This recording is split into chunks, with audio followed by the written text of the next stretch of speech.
Hello friends, welcome to my YouTube channel. Aarti Indriya Awasthi upcoming episode की update आपके लिए लेकर आई हूँ। वीडियो शुरू करने से पहले मेरी आप लोगों से एक छोटी सी रिक्वेस्ट है, प्लीज वीडियो को हाइप कर देना एंड चैनल को सब्सक्राइब कर देना। Thank you. जो आरती होती है वो अपने नानू के लिए गिफ्ट लेके आती है, जिसमें वो रेफ्रिजरेटर और बाकी की सारी चीजें लेके आती है, जिसकी वजह से अंजलि को इस बात से बहुत गुस्सा आता है कि ये तुम क्या कर रही हो और ये सब हम चीजें नहीं लेते हैं। राजपूत परिवार का दिया हुआ कुछ भी हमें नहीं चाहिए। तुम इसे यहाँ से लेके जाओ, वरना मैं यहाँ से ये सब फेंकवा दूंगी। पर आरती जो होती है वो बोलती है कि तुम ऐसा क्यों कर रही हो माँ? मैं नानू के लिए जब मैं छोटी सी थी तब से मेरा ध्यान रखा था नानू ने, और आप तो सिर्फ इस व्हील चेयर पे बैठी हुई थी माँ। तुम क्यों इस तरीके से कर रही हो?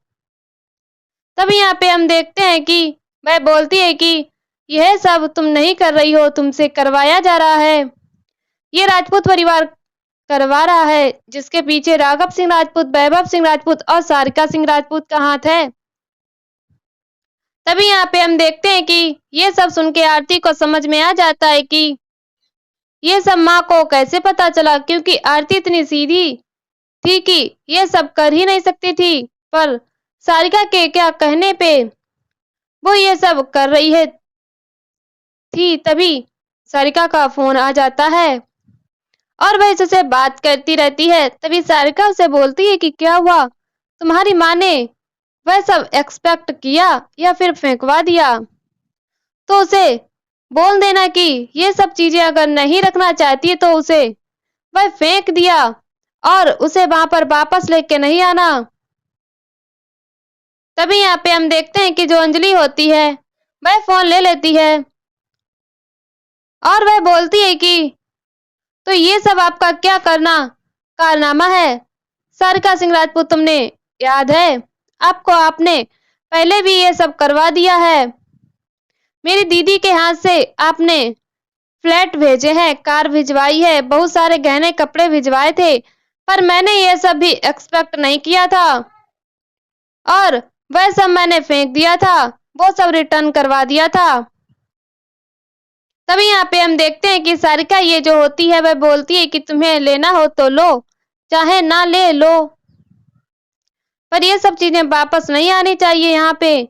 अगर तुम्हें कोई प्रॉब्लम है तो तुम ये सब चीजें फेंकवा दो, क्योंकि हम भिखारियों का दिया हो भी वापस नहीं लेते हैं। तुम्हारी तो औकात नहीं है कि अपने पापा का इलाज करवा सको, पर हम तो ये सब चाहते हैं। अगर आरती ये चाहती है कि अपनी नानू का इलाज करवाए और उसके लिए सब करे, तो हम उसमें हर्ज ही क्या है? तभी यहाँ पे हम देखते हैं कि वो इतना बोल के फिर वो फोन काट देती है।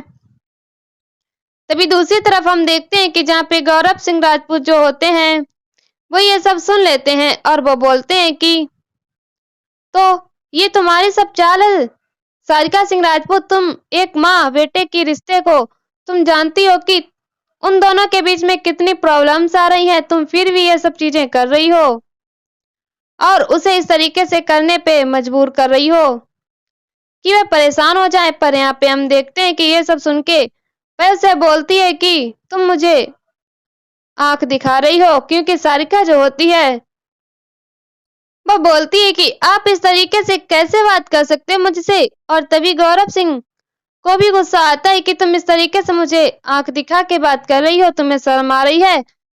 मैं तुम्हारा जेठ हूँ। तभी यहाँ पे हम देखते हैं कि वैभव सिंह राजपूत आ जाता है वहां पे। वह जो होता है वो बोलता है कि वो सही तो कर रही है भैया, वो उसमें गलती क्या है, वो सही ही कर रही है। तो वो बोलती है कि तू इसे समझा ले, ये क्या कर रही है, एक माँ और बेटी के रिश्ते को इस तरीके से खराब कर रही है। और यहाँ पे वो अंजलि को जानती है कि उन दोनों के बीच में कितना तकलीफ हो रही है अंजलि को ये सब करते हुए आरती के साथ, पर ये फिर भी वह सब चीजें करने पे मजबूर कर रही है उसे। पर वो बोलता है कि ये सही तो कर रही है भैया। तभी दूसरी तरफ हम देखते हैं कि जो गणेश अवस्थी होते हैं वह बोलते हैं कि लेकिन मैं ये सब चीज लूंगा, इसे मैं फेंकूंगा नहीं। ये कोई किसी का दान दिया हुआ दान नहीं है, ये मेरी नातिन का दिया हुआ तोहफा है और ये मेरी नातिन का प्यार है। जो मैं इसे एक्सपेक्ट करूंगा। तभी यहाँ पे हम देखते हैं कि ये सब सुन के जो आरती होती है वह थोड़ा इमोशनल हो जाती है। पर यहाँ पे हम देखते हैं कि आरती जो होती है वह सोचती है कि अब वह क्या करे। पर यहाँ पे जैसे ही देखते हैं कि गणेश अवस्थी जो होते हैं वो हाथ जोड़ उसे बोलते हैं कि प्लीज तुम दोनों अपने बीच का झगड़ा खत्म करो, मेरे लिए तुम दोनों ही बहुत इंपॉर्टेंट हो। तुम दोनों की ही वजह से मैं जिंदा हूँ, तुम दोनों मेरे जीने का आधार हो और तुम दोनों से ही मेरी डोर बंधी हुई है। पर यहाँ पे हम देखते हैं कि जो आरती अंजलि होती है वो बोलती है कि लेकिन ये नहीं हो सकता है, यहाँ पे ये चीजें हम नहीं एक्सपेक्ट कर सकते। तभी यहाँ पे हम देखते हैं कि कली जो होती है वह आ जाती है और वह बोलती है कि ये कोई और है, ये लड़की और ये मेरे पति के साथ रह रही है, तुम्हें इस तरीके से। वह जैसे ही वह उसको बता बोलने लगती है तो यहाँ पे जो कली होती है वो आरती के सर पे उसको बोलती है कि हाथ रख के कसम खाओ कि तुम दोनों की शादी हमारी दोनों की शादी नहीं हुई थी। तो वो याद करता है उस मोमेंट को कि जब उसकी शादी हो रही थी। पर तभी उसे याद आता है कि पद्धा जी जो होती हैं वो उसे ये सब चीजें बताते हैं कि आप दोनों की शादी जो है वो नकली हुई थी। वो जो सिंदूर लाने के लिए कहा गया था वो सिंदूर मैंने नकली लाया था। वो सिंदूर नहीं, सिर्फ एक लाल रंग था जिसकी वजह से वह शादी नकली थी और वह शादी नहीं हुई है। तो इतना याद करता है वह बोलता है कि नहीं हमारी शादी नहीं हुई है, मैं आरती के सर की कसम खा के कहता हूँ। इतना बोल के फिर वो उसे बोलता है कि तुम आज के बाद यहाँ पे बिल्कुल भी नहीं आना। पर यहाँ पे हम देखते हैं कि आरती अभी भी अपनी माँ को बोलती है कि माँ प्लीज अब ये सब छोड़ दो, अब मैं तुमसे बहुत प्यार करती हूँ माँ, तुम इस तरीके से क्यों कर रही हो मेरे साथ। पर यहाँ पे हम देखते हैं कि अंजलि जो होती है वो अभी भी गुस्से में रहती है और वो बोलती है कि तुम ये सब ले सकती हो, तुम्हें पैसे की लालच आ गई है आरती, पर मुझे नहीं है ये सब चीजों का लोभ और मोह। तभी वह बोलती है कि नहीं माँ, पैसों का लालच नहीं है मुझे, बस मैं प्यार चाहती हूँ और प्यार के लिए मैं ये सब कर रही हूँ। इतना बोल के आरती जो होती है वह रोने ही लगती है, उसको बहुत ही इमोशनल होती है। पर यहाँ पे हम देखते हैं कि तभी कली जो होती है वो उसे बोलती है कि आप ऐसे कैसे कर सकते हैं, एक पत्नी के होते हुए जो इंसान दूसरी लड़की के साथ रहता है वह उसे तुम जानती हो कि क्या कहते हैं, तो इतना गंदा शब्द बोलती है। तभी जो वेद होता है वो बहुत ही गुस्सा करता है और वो बोलता है कि अब एक शब्द भी बोला ना तो तुम्हें अभी यहीं के गाड़ गाड़ के रख दूंगा। फिर यहाँ पे हम देखते हैं कि वो उसका हाथ पकड़ लेता है आरती का और वो उसे अंजलि को बोलता है कि आपके लिए आपके सामने आपकी बेटी के लिए इतना गंदा शब्द बोल रही है, इतनी गंदी गाली दे रही है और आप सुन सकती हैं पर मैं नहीं सुन सकता और मैं आरती को यहाँ से लेके जा रहा हूँ और ये हाथ कभी मैं नहीं छोड़ूंगा। तभी वह बोलती है कि आरती, जहाँ पे तुम्हारा सम्मान नहीं होगा वहां पे तुम्हें नहीं रहने की जरूरत है। और फिर यहाँ पे हम देखते हैं कि वो अंजलि को भी ऐसा ही बोल के वहां से चला जाने लगता है। तभी अंजलि जो होती है वह उसे रोकती है कि रुक जाओ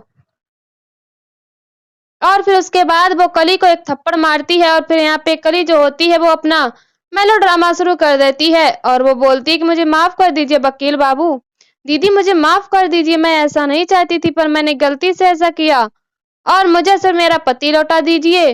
और यहाँ पे हम देखते हैं कि इतना सुन के जो आरती होती है उसे फिर से समझ में आ जाता है कि ये फिर से कोई बात चाल चल रही है। और तभी यहाँ पे हम देखते हैं कि वह उसका हाथ पकड़ के बोलती है कि तुमने यही ऐसे ही मेरा हाथ पकड़ के मुझे निकाला था घर से ना, तो अब मैं तुम्हें निकाल रही हूँ इस घर से हमेशा के लिए। और फिर वह वहां से उसे निकाल देती है और फिर जैसे ही वह निकालती है तो ये सब देख के पद्धा को और गणेश अवस्थी को बिल्कुल भी अच्छा नहीं लगता है कि ये लोग क्या कर रहे हैं। पर यहाँ पे हम देखते हैं कि जो अंजलि होती है वह जैसे ही उसे निकालती है तो फिर वह उसे बोलती है कि तुम जब तक ये कोर्ट में फैसला नहीं आ जाता कि तुम दोनों की शादी नहीं हुई थी तब तक मैं इस रिश्ते के लिए कभी नहीं मानूंगी। और रही बात जब तक ये कोर्ट का फैसला नहीं आ जाता तब तक तुम इस घर की चौखट नहीं लांघ सकती। और इतना बोल के वो उसे घर के बाहर छोड़ देती है।